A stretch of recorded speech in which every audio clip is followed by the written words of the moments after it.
Seni budaya tumbuh seiring dinamika masyarakat sebagai subjek dan mengikuti perkembangan zaman yang semakin maju.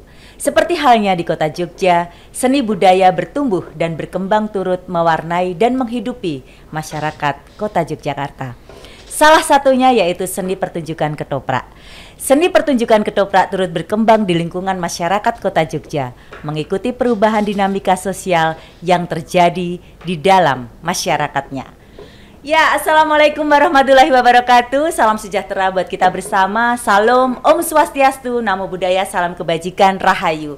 Salam budaya, lestari budayaku. Senang sekali hari ini kita bertemu kembali dalam acara Bincang Budaya di rumah kami, Dinas Kebudayaan Kundo Kabupaten Kota Yogyakarta. Masih bersama saya, Yeti Martanti. Dan kali ini kita akan ada tema yang menarik yang baru digelar di Kota Yogyakarta, yaitu Festival Ketoprak. Dan sudah bersama saya ini seorang tokoh yang sangat keren, luar biasa, menghiasi layar-layar kaca, waduh, dan menghiasi layar-layar yang lain ini. Selamat datang di rumah kami ini, Dr. Andes KRT Stefanus Prigel Siswanto M. Hum, atau yang biasa dipanggil Mas Dalijo. Selamat datang Mas Dalijo. Ije matur nuwun, terima kasih sudah didhawuhi. Nah, ini saya tuh agak grogi nih kalau bersama Mas Dalijo ini, karena beliau ini sebenarnya yang suka ngerjain gitu. Jadi nanti hostnya malah jadi kebalik ini kalau dengan Mas Dalijo. Nah, sekarang ganti dikerjain. Apa kabar Mas Dalijo? Iya, baik. Ini boleh kan saya panggil Mas Dalijo? Oh, Dalijo saja. Kalau ini, nama aslinya kepanjangan ya. Kepanjangan, dan itu terlalu banyak makan ini ya, tempat ya Pak. Dan Mas Dalijo ini kan punya banyak atribut nih. Jadi bingung, Dalijo angkring, Dalijo apalagi nih. Kalau saya tuh lebih kenal Dalijo yang sering ini dagelan Mataraman. Apa nih enaknya dipanggil Mas Dalijo gitu aja ya? Ya, Dalijo gitu aja. Pakai gitu aja berarti ya? Ya. Karena Dalijo itu kan nama apa ya, singkat, tepat, padat itu, dan mudah diingat. Oh, mudah diingat. Ya, itu kan dulu dari tahun 97 mulai kami membuat angkringan dan saya ikut membidaninya di TVRI Yogyakarta. Kemudian nama ganti itu dari Suwargi Pak Mantos dulu sebagai bintang tamu episode kedua begitu. Jadi manggil saya tidak secara spontan, itu Jojo Dalijo gitu. Oh, gitu. Akhirnya terjadi. Jadi ini nama panggung atau gimana ya? Nama panggung ya. Sekarang malah orang masyarakat lebih kenalnya Mas Dalijo gitu, Je. Ya, begitu ya. Nah, ini sesuai dengan tema kita nih Mas Dalijo, yang kebetulan Dinas Kebudayaan Kundo Kabupaten Kota Yogyakarta baru melaksanakan kegiatan Festival Ketoprak antar Kemantren. Jadi diikuti oleh 14 kemantren di Kota Yogyakarta, sekota Yogyakarta. Nah, kita mau ngobrolin tentang ketoprak nih yang sekarang ini baru juga dilaksanakan oleh masyarakat. Nah, terkait dengan ketoprak itu sendiri, menurut Mas Dalijo, perkembangan kalau di Kota Yogyakarta sendiri itu seperti apa sih ketoprak itu sendiri? Oh iya, Bu Yeti, untuk kita membicarakan tentang salah satu cabang seni yang unik ini ya, ketoprak ini. Memang dari dulu ketoprak ini merupakan sebuah seni yang dinamis. Iya. Jadi melalui perkembangan terus. Dan kulminasi keklasikannya sampai sekarang memang belum, dan ini terus berkembang dari waktu ke waktu dengan adanya istilah konvensional itu karena kita terpaut dengan waktu tertentu gitu. Sekarang dikatakan konvensional itu era tahun 70 80 itu konvensional sampai 90 ya. Nanti garapan kita pada saat ini juga nanti 10 tahun, 20 tahun lagi dinamakan konvensional juga gitu. Jadi itu apakah memang ada sesuatu yang kalau pertunjukan itu kan pertunjukan seni tradisi ya, itu harus bahasanya tuh pakem gitu, gimana Mas Dalijo itu? Ya, karena ketoprak sendiri itu adalah seni tradisi yang kita tidak lepas dari akar budayanya. Dari asal usul ketoprak itu sendiri dari masyarakat biasa, masyarakat petani dulu. Jadi ini seni, termasuk seni rakyat gitu ya? Iya, ini kesenian seni kerakyatan. Dulu kan berasal dari, kalau kita lihat dari lirik tembangnya itu, Paceng Koeng Puri dari Kidul Negari. Jadi Negari dulu kan Negari Mataram itu Pleret. Nah, ini asal muasal ketoprak itu dari Pleret, kemudian merambah ke timur sampai ke Gunung Kidul, kemudian sampai ke Keraton Surakarta. Dan pada tahun 1920 itu sudah direngkuh istilahnya oleh Raden Tumenggung, Kanjeng Raden Tumenggung Reksa Diningrat. Maka ketoprak itu berkembang di Surakarta, walaupun berasal dari Yogyakarta. Yang sebelah selatan Yogyakarta begitu. Kemudian itu berkembang, terus ketoprak itu dulunya kan hanya iringannya dengan kotean ya, dengan lesung, dengan kentongan dan lain sebagainya. Itu sebenarnya hanya sebuah pesta rakyat petani apabila sudah panen begitu. Panen itu ceritanya cuma satria dan raksasa. Jadi satria ini mengalahkan raksasa, itu ibaratnya petani mengalahkan segala alangan untuk bertani, misalnya hama terus hama gitu dan lain sebagainya. Akhirnya berkembang sampai ke Surakarta dan masuklah cerita-cerita rakyat lainnya, legenda, mitos, kemudian merambah ke babat, kemudian sejarah, bahkan sampai merambah ke cerita istana sentris. Oh gitu. Itu baru di Surakarta. Kemudian berkembang kembali lagi ke Jogja tahun 1925 itu di Demangan Yogyakarta itu pentas ketoprak pertama kali. Istilahnya ketoprak Reksa Diningratan. Jadi itu yang disebut konvensional Mataraman ya? Konvensional Mataraman itu memang ada ciri khas khusus. Oh, ciri khas khusus. Ya, yang Mataraman disebut ketoprak Mataraman itu karena ketoprak ini berkembang di telatah Mataram atau di tanah Mataram, Yogyakarta khususnya. Walaupun Surakarta sebenarnya juga Mataram tapi Surakarta dengan Yogyakarta memang beda. Memang beda. Kalau Surakarta kemudian ada juga ketoprak pesisiran namanya. Pesisiran. Ya, ketoprak pesisiran itu yang tumbuh di daerah-daerah Jawa Timur, kemudian sebagian daerah Jawa Tengah, Pati, Demak dan sebagainya. Yang memang dinamakan ketoprak pesisiran itu karena tumbuhnya di daerah-daerah pesisir gitu. Berarti itu yang membedakan tuh dari apa? Dari aspek apanya itu? Iya, genrenya yang jelas. Yang jelas jenisnya juga beda.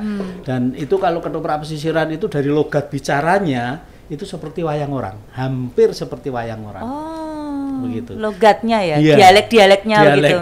Tapi kalau ketoprak Mataraman ini prasojo. Jadi tidak terlalu dilagukan. Misalnya kalau contoh ketoprak pesisiran itu misalnya diajeng Sri Tanjung. Oh, seperti wayang ya? Ya, seperti wayang. Tapi kalau Mataraman Jogja biasa. Nggih, nuwun sewu diajeng menapa menika sampun dados. Wah, berasa kita siaran ketoprak ini. Itu jadi bedanya tadi. Berarti ada dari proses dialek, kemudian musik apakah ada yang membedakan atau seperti apa? Musik jelas ada bedanya. Kalau ketoprak pesisiran, Surakarta dan sebagainya juga itu musiknya biasanya pelayonnya, jenis-jenis pelayonnya itu gagrak Surakarta, gagrak wetanan istilahnya. Tapi kalau Jogja khusus pelayonnya itu pelayon serpek Mataraman dan sebagainya. Maka dinamakan ketoprak Mataraman itu bukan berarti ketoprak yang harus selalu memakai belangkon, surjan dan lain sebagainya, tidak begitu. Tapi pola garapnya itu identik dengan pola garap Mataraman. Begitu. Ada isian gending-gending Mataram, kemudian kalau dari kostum bisa dari mana aja. Misalnya dari gedok bisa, sebrak bisa, sebrak itu gedok Majapahit. Kemudian juga memakai busana stambulan. Oh iya, kostum ya. Jadi busananya itu juga bervariasi. Betul, dari mengangkat cerita Seribu Satu Malam misalnya. Itu juga bisa dinamakan ketoprak Mataraman karena dibungkus oleh idiom-idiom yang di situ adalah menunjukkan bahwa ini ketoprak Mataram. Ketoprak Jogja. Ketoprak Jogja ya. Nah, ini menarik banget ya, berarti ada sesuatu yang kemudian baik dari logat dialek, kemudian juga dari busana atau kostum, kemudian juga dari musik begitu. Nah, ini berarti ada hal-hal yang mungkin menjadi semacam syarat kalau misalnya mau memainkan seni pertunjukan ketoprak itu berarti harus ada sesuatu yang kemudian tidak boleh ditinggalkan gitu. Nah, kalau menurut Mas Dalijo sendiri itu seni pertunjukan ketoprak itu kan tentu saja melewati sebuah perkembangan ya. Perkembangan yang tentu saja ya sekarang juga harus kontekstual dengan zamannya gitu kan. Dulu mungkin disesuaikan dengan situasi kondisi zaman dulu begitu. Namun sebelumnya kita jeda dulu Mas Dalijo. Nanti kita akan lanjutkan lagi setelah yang satu ini.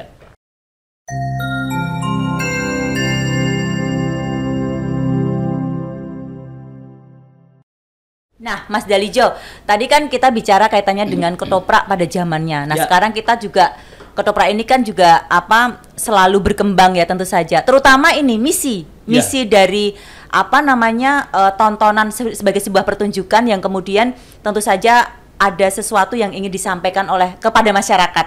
Ada sebuah tuntunan yang kemudian ingin disampaikan kontekstual lah dengan perkembangan zaman. Nah, menurut Mas Dalijo sendiri kalau sekarang ini fenomena yang berkembang di ketoprak itu sendiri seperti apa, Mas Dalijo? Iya, dari awal mula ketoprak itu adalah ketoprak kesenian rakyat, kemudian berkembang dengan ditanggap misalnya. Oh iya, ditanggap. Itu menjadi ketoprak barangan, kemudian berkembang lagi menjadi ketoprak tonil yang ada di atas panggung, itu dibuatkan panggung. Tonil itu dari bahasa Belanda, artinya tempat sandiwara. Tempat sandiwara. Ya, kayak teater ya berarti teater, persis ya. Itu kan juga mengacu ilmu-ilmu dari teater modern ya. Kemudian ada istilah skerm, kemudian itu ada istilah-istilah yang dari Belanda tentunya, itu banyak sekali. Dan di situ sebuah panggung, kemudian panggung itu pun juga beralih tempat begitu. Jadi istilahnya ditangkap mana itu, kemudian membuat tobong. Kemudian ada juga berkembang ketoprak pendapan. Ketoprak yang dipertunjukkan di pendopo. Ya, disajikan di pendopo, performnya di pendopo. Kemudian kalau ketoprak panggung itu ketoprak prosenium kan begitu. Ya, perkembangannya jelas kalau sampai sekarang visi dan misinya itu ketoprak itu sangat luas sekali. Jadi berbagai macam cerita bisa dimasukkan. Tidak hanya cerita babat, kemudian sejarah, legenda, mitos, kemudian cerita masa kini pun juga bisa. Bisa dipertunjukkan ya. Era kemerdekaan pun juga bisa. Begitu. Jadi latar belakang ceritanya itu bisa bervariasi ya. Dari mana saja bisa. Tinggal nanti cara mengemasnya dan idiom-idiom ketoprak jangan sampai lupa. Kalau orang tradisi dulu mengatakan bahwa ketoprak itu harus ada sambung rapet. Kemudian sambung rapet, greget saut, salah gumun, dan ini nges gitu. Ya. Nges itu gimana? Nges itu harmoninya. Harmonis. Ya, keharmonisasian dalam sebuah pertunjukan. Kalau sambung rapet ini hubungannya dengan alur cerita. Ya, alur ceritanya harus mapan, alur ceritanya harus kembali, harus tidak hanya sampai di koma tapi harus sampai titik. Tidak hanya koma tapi titik. Ya, berarti harus tuntas selesai. Ya, tuntas selesai. Tapi sekarang perkembangan pun bisa sampai koma. Titiknya di depan begitu. Terus itu bentuknya kayak apa itu kalau titiknya di depan itu? Susah banget ini. Kan itu ketoprak bisa juga dengan introduksi ya. Introduksi ini sebuah kejadian singkat di mana nanti akhir cerita adalah seperti ini. Itu ditampilkan di depan dulu. Di depan dulu ya. Jadi nanti seperti ini loh ceritanya, terus baru flashbacknya. Kayak film ya? Ya bisa. Jadi garapannya seperti itu. Kemudian itu alur cerita ya. Kemudian greget saut itu adalah kepiawaian dari masing-masing aktor untuk menghidupkan suasana dalam sebuah pertunjukan, dalam satu adegan. Jadi kalau zaman dulu tidak ada yang namanya pakai naskah, jadi harus improvisasi. Kalau sekarang itu kayaknya naskahisme. Kalau dulu improvisasi, dulu hanya misalnya Bu Yeti menjadi seorang prameswari, prameswarinya misalnya prameswarinya Prabu Brawijaya misalnya. Itu bukannya tergantung sutradara? Iya, tergantung sutradara. Mau improvisasi atau langsung naskah sesuai dengan naskah. Tapi gimana menurut Mas Dalijo sendiri? Zaman dulu improvisasi, jadi lebih ke rasa itu kalau improvisasi. Jadi apa yang dikatakan itu keluar dari lubuk hati dari pemain sendiri dengan tidak lepas dari alur ceritanya. Kalau sekarang itu penjiwaan gitu. Penjiwaannya lebih mapan di situ. Kalau dengan naskah ya kita baru menghafalkan aja sudah makan waktu berapa hari misalnya. Iya, bahkan malah jadi nggak lepas ya. Jadi masih mengingat-ingat aku nanti mau ngomong apa itu. Nah ini, jadi itu greget saut ya. Greget saut dibangun apabila seorang aktor itu bisa menguasai karakternya dan mengerti apa yang dibicarakan. Ada juga loh seorang aktor yang tidak mengerti apa dia bicara. Jadi dia hanya naskah itu tadi ya, teks banget ya. Hafalan kemudian pokoknya aku ngomong begini, nggak tahu ini maksudnya apa. Terus nanti gimana dalam mengekspresikan kalau tidak tahu apa yang kemudian menjadi jalan cerita atau nah itu gimana? Nah, itu hubungannya dengan sebuah improvisasi itu pasti dengan karakter yang muncul dengan sendirinya. Berarti kalau misalnya ketoprak itu sebenarnya kalau di film itu kan ada reading dulu, kemudian itu ada proses-proses seperti itu juga ya Mas Dalijo? Kalau zaman dulu tidak. Tidak. Kalau di panggung itu nggih. tidak. Kalau sekarang iya.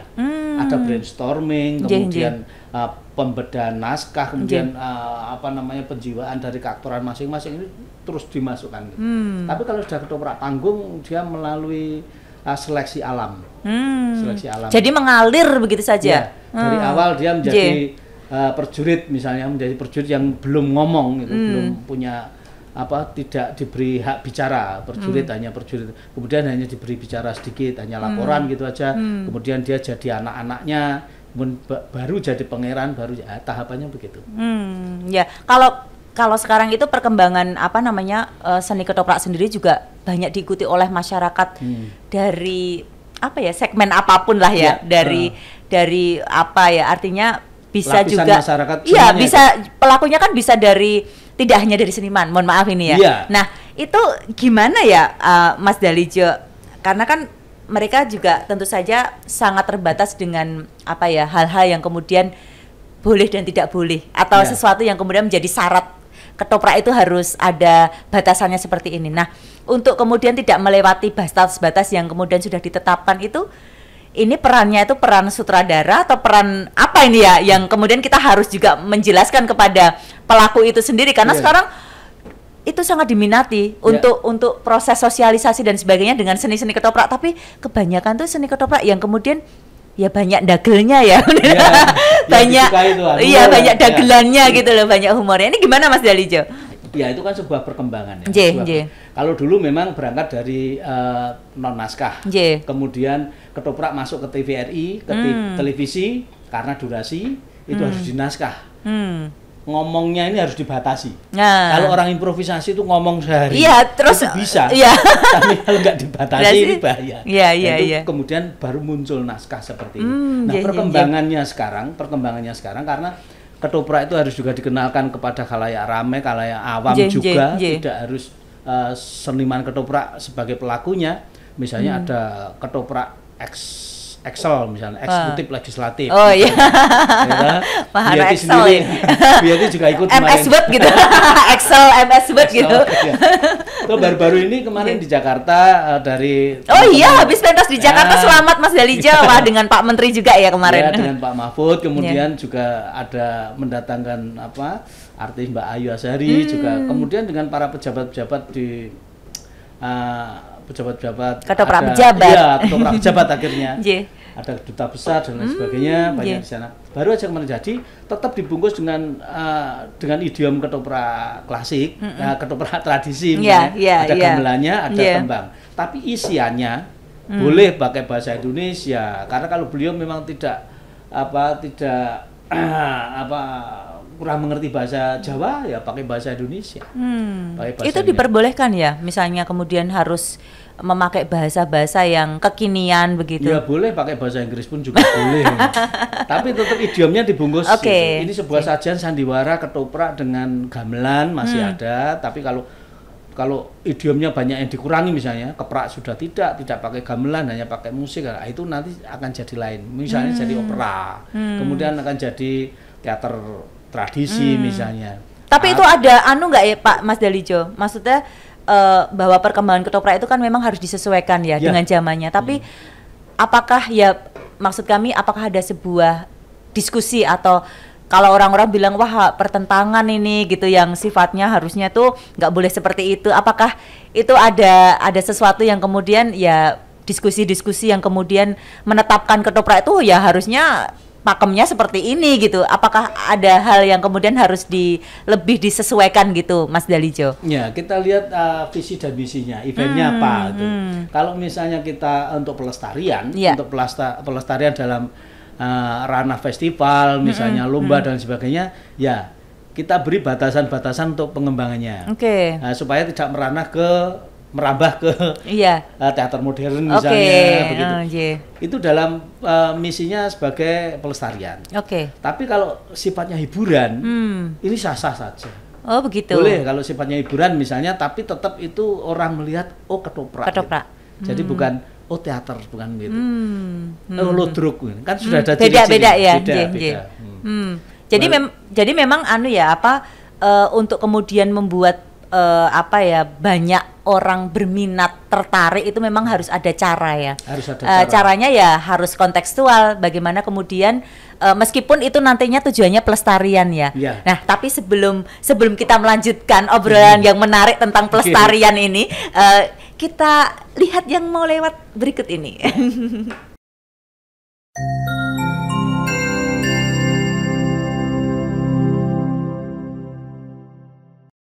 Mas Dalijo, menarik sekali tadi apa yang disampaikan sampai di proses pelestarian ya. Tadi ada pembedaannya bagaimana kalau pelestarian itu sendiri, mungkin bisa disampaikan lagi. Kalau pelestarian itu yang seperti harus ada kaidah-kaidah begitu, pakemnya seperti apa. Kemudian kalau yang sifatnya hiburan ya memang ini ya kontekstual, yang memang menghibur begitu. Tadi yang pelestarian gimana Mas Dalijo, mungkin bisa dijelaskan sekali lagi? Ya, kalau ketoprak benar, ketoprak benar-benar itu ketoprak itu memang iringannya dengan gamelan. Kemudian ada idiom kepraknya. Karena ketoprak sendiri berasal dari keprak, prak-prak-praknya. Ini masih harus dimasukkan. Kemudian ada unsur tembangnya. Tembang. Dan bahasanya pakai bahasa Jawa. Ya, karena ini ketopraknya adalah kesenian Jawa, gitu. Jawa pun Jawa Tengah. Kalau Jawa Timur nanti ludruk. Kalau Jawa Barat itu lenong. Terus daerah-daerah yang lain beda. Jadi untuk membedakan dan ciri khas ketoprak itu sendiri.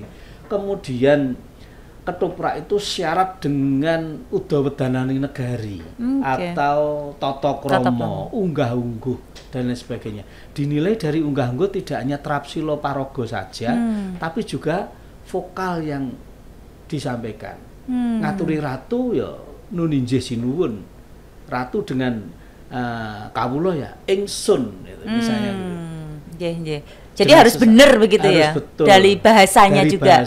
Ini istilahnya tata kramonya.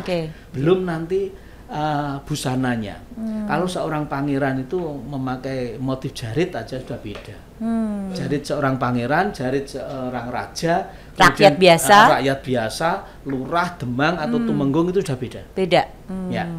Jadi dari sini aja sudah banyak pelajaran ya, artinya satu hal bagaimana kita tata krama artinya bahasa sopan santun yang dengan senior, yang dengan memang dituakan kemudian yang dihormati. Kemudian juga masalah busana aja juga ada pembeda ya. Ini yang bisa membedakan. Nah, ini sekarang kalau kaitan dengan pelestarian ini tidak lepas dari peran partisipasi aktif dari masyarakat itu sendiri. Khususnya bagaimana sih proses regenerasi dari seni pertunjukan ketoprak itu di masyarakat? Menurut Mas Dalijo, apakah masyarakat khususnya generasi muda itu banyak yang kemudian antusias atau berminat dalam seni pertunjukan ketoprak itu sendiri? Ya, beberapa tahun akhir ini kami melihat bahwa antusias dari para kawula muda untuk berlatih dan bermain ketoprak itu sangat besar sekali. Dari masing-masing kabupaten itu untuk paraga mudanya itu luar biasa. Bahkan tidak hanya itu, untuk penerusnya, generasi penerusnya yang kecil-kecil pun itu anak-anak itu juga banyak. Nah, maka dengan ini adanya sebuah pembelajaran edukasi kepada mereka untuk bermain ketoprak itu tidak lepas dari yang senior-senior.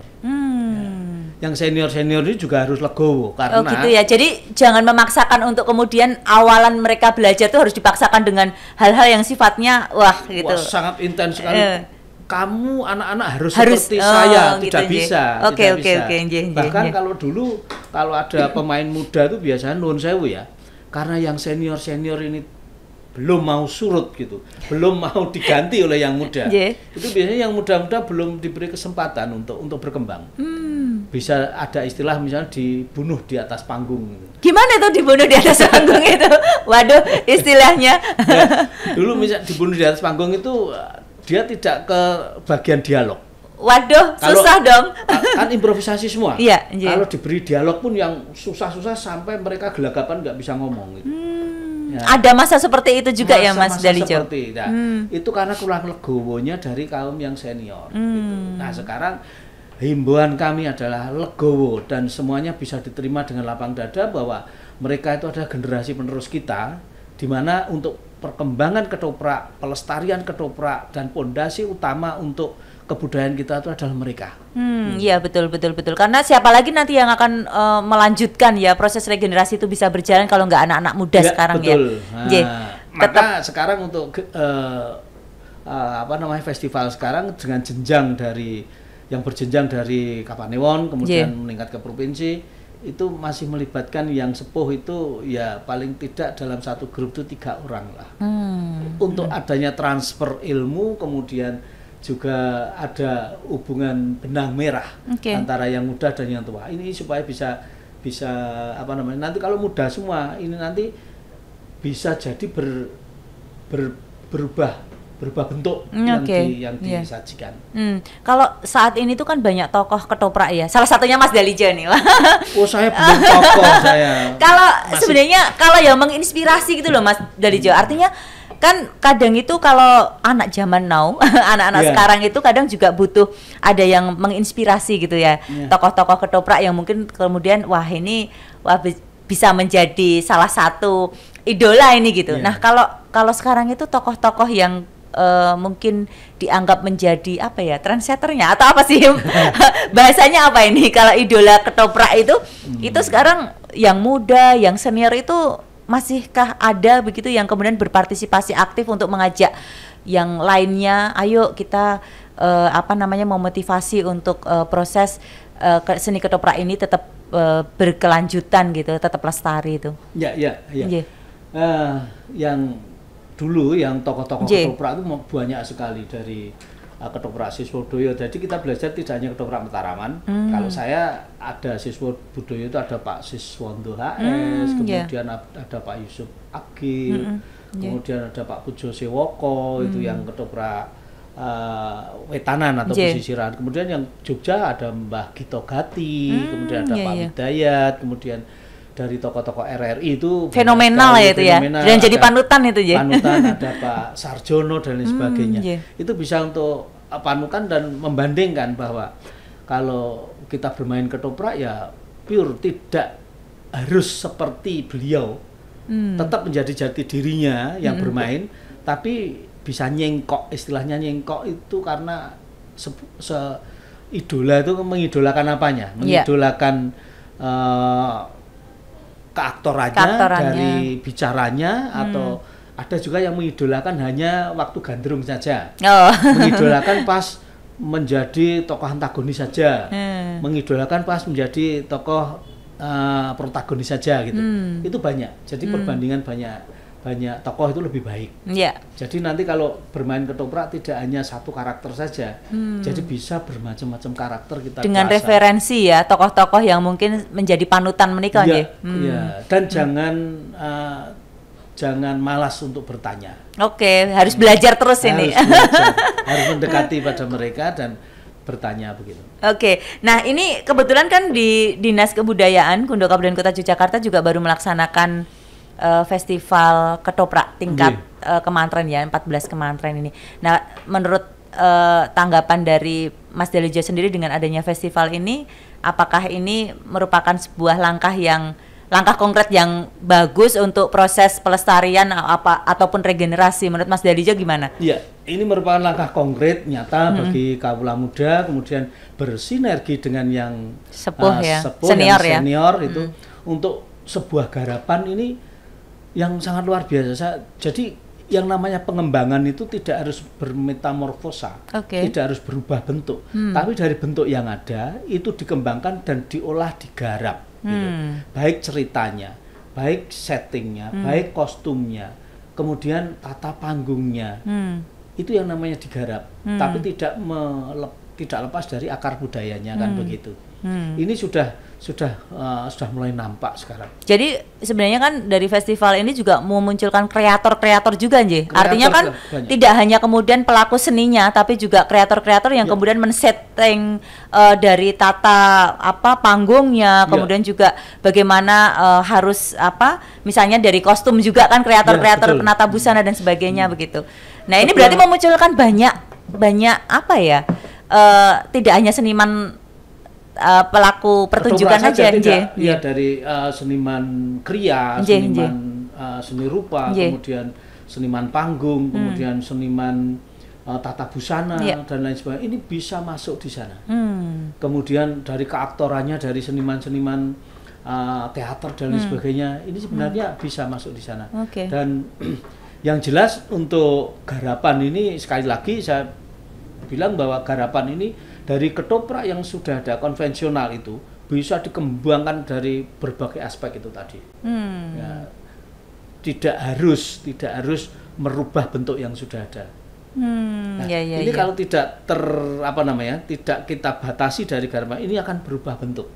Berubah bentuk menjadi idiom yang lain, menjadi cabang seni yang lain. Ya, nanti tidak ketoprak lagi. Ya, misalnya iringannya sudah pakai iringan ensemble musik, misalnya sudah pakai iringan elektronik dan lain sebagainya. Itu beda aja Mas Dali. Itu sudah beda. Itu nanti akan jadi teater modern. Berarti tetap harus ada panduan, guidance untuk pertunjukan ketoprak itu yang seperti apa gitu, meskipun juga dengan perkembangan budaya ya tetap dinamis ya, tetap dinamis, tapi tetap harus ada koridor yang membentengin untuk ini loh yang ketoprak itu seperti ini.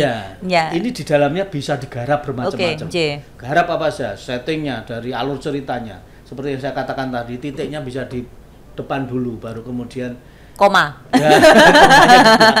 Nanti penonton bisa tanda tanya, oh iya deng yang tadi ya berarti yang anu kan.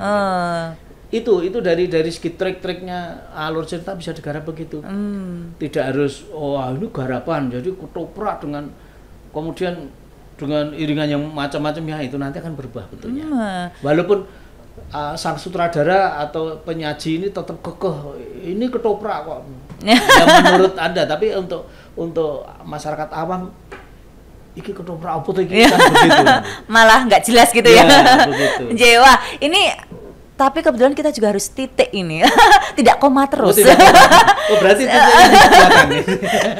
Sangat istimewa bisa berbincang dengan Mas Dalijo ini terkait dengan ketoprak, tapi waktu juga yang harus membatasi kita, meskipun nanti kita akan ngobrol banyak lagi untuk hal yang lain, karena Mas Dalijo ini kebetulan juga pelaku seni dengan atribut bermacam-macam. Tapi sebelum diakhiri mungkin Mas Dalijo punya harapan ataupun closing statement tentang ketoprak itu sendiri, monggo Mas Dalijo. Baik, untuk generasi penerus, karena ketoprak ini adalah sebuah khasanah peninggalan dari nenek moyang kita yang harus kita lestarikan, harus kita kembangkan dan harus kita uri-uri. Ini dalam tanda petik ini adalah kewajiban dan tanggung jawab kita semuanya. Baik senior dan junior, bekerja sama dengan yang baik, dan untuk segi penggarapan, olah pikir untuk mengembangkan seni ketoprak ini sendiri saat ini adalah hak dari generasi muda sekarang. Hak generasi muda sekarang dan menjadi tanggung jawab kita bersama. Terima kasih Mas Dalijo sudah berkenan hadir di rumah kami di Dinas Kebudayaan Kundo Kabupaten Kota Yogyakarta. Perkembangan seni pertunjukan ketoprak tidak bisa dipisahkan dari dinamika masyarakat Kota Yogyakarta, menjadi salah satu tantangan untuk terus bisa mempertahankan eksistensinya saat ini. Perlunya regenerasi seni pertunjukan ketoprak dengan melibatkan pelaku seni Buddha sehingga mampu mengembangkan potensi seni ketoprak di Kota Yogyakarta, serta sebagai sarana penguatan identitas ketoprak Mataraman sebagai ekspresi budaya. Seni pertunjukan ketoprak mampu melahirkan seni pertunjukan berkualitas yang dapat memenuhi kebutuhan masyarakat terkini dan mendatang, sehingga seni ketoprak dapat menjadi salah satu pilar ketahanan dan kedaulatan budaya masyarakat Kota Yogyakarta. Salam budaya, lestari budayaku.